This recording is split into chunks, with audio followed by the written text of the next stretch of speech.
Hey guys, how you going? Hope you're all doing very well. I'm back after a few days off and I'm going to be doing another movie review this evening. So this film is a thriller from Australia, English language, released in the year 2010, directed by Adam Blakelock, and this film is called Caught Inside. And the story of Caught Inside is as follows. Ever been stuck with a friend who crosses the line? When a group of surfers venture to a secluded island paradise on the safari of their lives, one of them breaks the rule by bringing the one thing that can tear them apart, a beautiful single woman. Lured to these perfect waters by local surf legend Bull, civilization becomes a mere speck on the horizon, and it's only a matter of time before tensions rise and friendships fracture. When Bull snaps, violently asserting himself once and for all, he single-handedly turns the dream vacation into a nightmare fight for survival. On a boat in the middle of nowhere, you can't just walk away. So the main characters are a group of friends who are looking to get away from their busy lifestyles by going into the middle of the ocean on a boat for 12 days on a surfing vacation. So this seems an ideal thing. You know, all these friends are very close, but things are a little bit complicated when one of the friends invites an outsider, and this guy is a local living legend of the surf, and his nickname is Bull. Now, to start with, they don't appreciate the fact that this friend has invited someone else, but they ultimately accept him because he does appear at the start with to be a very friendly kind of guy. And, you know, he's telling them stories and he's even giving them pointers on how to surf and all these little tricks. So it all starts very good. But then this is where the problem lies. One of these friends is a beautiful single woman. And Bull is single himself, and he starts to develop an attraction for this woman. But the problem is, this woman doesn't feel the same way about Bull. In fact, she feels for someone else on the boat. So this creates a lot of tension, a lot of jealousy, and as a result of that, Bull finally snaps. And he basically asserts himself as the leader of the boat, and this creates a nasty sort of surprise for the friends as Bull totally flips and he puts everyone's life at danger, and he will stop at nothing to get what he wants, and ultimately what he wants is this single woman. So what started off as a dream vacation pretty quickly turns into a nightmare fight for survival. So if you want to know how the movie unfolds, please go out there and track a copy of this down for yourself, because that's as far as I'm going with the synopsis. Now my thoughts on the movie. Australian cinema, as I said in the past, Wolf Creek, it really set the standard. Then all of a sudden, after Wolf Creek, it meandered along with some very, very forgettable Australian horror. Then Snowtown came up, and that once again is another film that really tests the audience's limits. And, you know, those sort of films are few and far between. But then after Snowtown, it kind of meandered along again. So I didn't really have high expectations for this one. I've been very disappointed with a lot of made-for-television kind of feel to movies that have been recently produced from my country. So I hadn't heard anything about this movie, so I really didn't have high expectations. And I can say that because I didn't have high expectations, I was pleasantly surprised by this movie. Now, this movie is a very flawed film, and it's not a perfect film, and it's not a great film. But I will say that I was pleasantly surprised by how much I actually enjoyed it. I could look over the negatives, and I could actually say that this was a decent film, and it is a lot better than the more recent stuff to come out of my country. Now, to start with, it is a low-budget film, but it projects itself as something of a much higher budget because of the way it's been done. A very polished piece, and it doesn't really feel like you're watching a television movie, as is the case with a lot of other Australian films.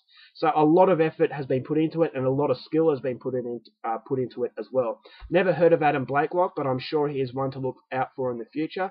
His cinematography is absolutely outstanding. He captured a beautiful part of Australia in the middle of the ocean. The horizon and the scenery was absolutely beautiful, very bright colouring, and I thought that the colouring really matched the mood of the film. To start with, it's a very bright and chirpy film. They're all laughing, having fun, so it's a very bright and colourful film. But then as Bull starts to lose his cool and his mentality's becoming more increasingly unstable, it starts to get darker, so the colouring isn't quite there, so it kind of fades as the movie's kind of mood fades as well. The suspense levels were very, very good. I was really, really happy with the build up. Ultimately the payoff is where the movie really suffers, but the build up was really well done. You know that although Bull wasn't scary to start with, you knew something about him just wasn't right, and it was very creepy. And as the movie progresses, he slowly transformed from a calm man into a more aggressive man, and I thought that transformation was very realistic and very scary. Realism is another thing about this movie. This movie, it doesn't have a straight out villain. Yes, Bull is played as the villain, but he's a very likable person, and you can kind of sense that everyone is to blame for the situation that they're facing, in that if everyone chose to react in a different way, There is an event that occurs between Bull and the single woman that creates a lot of anger, and I do feel that if that was treated better and handled better, maybe Bull wouldn't have, this psychotic breakdown, and maybe the outcome wouldn't be the same. So you can't help but feel that if everyone took responsibility, the monsters that were created could have been prevented if we went about it in a different kind of light. So it will make you think. It's a movie about responsibility, and that's a very psychological approach that the movie had, and I do feel that it really nailed it. Now, where the movie really exceeds, and this, I'm going to say that I'm going to recommend this film based on this one positive, and that is the acting from the main character of Bull. Now, played by Ben Oxenbould. Ben Oxenbould is one of the most underrated Australian actors out there right now. I hope he gets recognition very soon and he goes on to Hollywood, because he deserves so much more.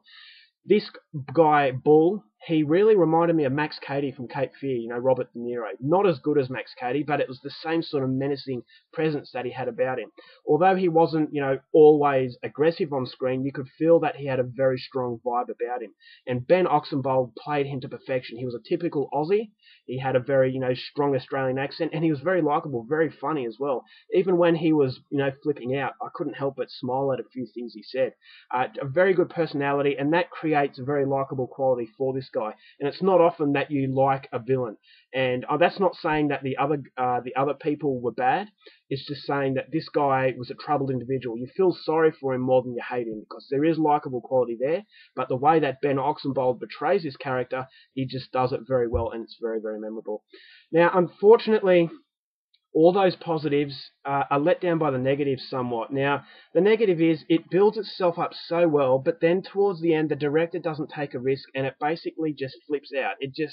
It fizzes out. It kind of promises to be a big explosion at the end, but then it kind of feels like the director lost confidence, and he didn't want to make a film that's going to be provocative. Now, I since heard him say in an interview that he didn't want to make it unrealistic, that it's a very real approach, and I feel that I can appreciate that. It kind of gives it a little bit of a unique flavour. I mean, there's no body count in the film, so be very careful of that. But I feel that, this is a movie. We don't need total realism. What we need is something very memorable. And I do feel that a few scenes had the potential to be very provocative, very memorable, and as a result would have made the film memorable. But unfortunately, if you passed up on this film, you probably wouldn't be missing too much. Now, I will say get it for the role of Bull, but I just feel that it kind of missed its opportunity. It kind of felt like the director was saying, okay, well, I've built all this up, that I'll get away with it if I just let it, meander along. I do feel that, yes, the realism I can appreciate, but if he kind of made it provocative, if he made it, shocking towards the end, it's just that one scene that it needed to really make it memorable. And unfortunately, the director really doesn't do that, which is a great shame, because it is a good movie, but I couldn't help but feel it should have been a great movie. Now, the supporting cast is another negative. Now, yes, Ben Oxenbould's performance was absolutely fantastic, brilliant, and it really made the film. But unfortunately, the director has cast a lot of other very well-known and very good Australian actors in the supporting roles. Peter Phelps, who plays the captain, he is a great actor, one of my favourites. Then you've got Simon Linden, who is another very good Australian actor. So you've got those two in support, and they're overshadowed by Ben Oxenbould. So I kind of feel that, they weren't utilised to their full potential. It would have been a lot better to get no-name actors. So that overshadowed. It was kind of a victim of its own positive in that regard. So I was really disappointed by that. I really wanted Peter Phelps and Simon Linden to play a much bigger role and, more memorable characters. But unfortunately for them, Ben Oxenbould really steals the show.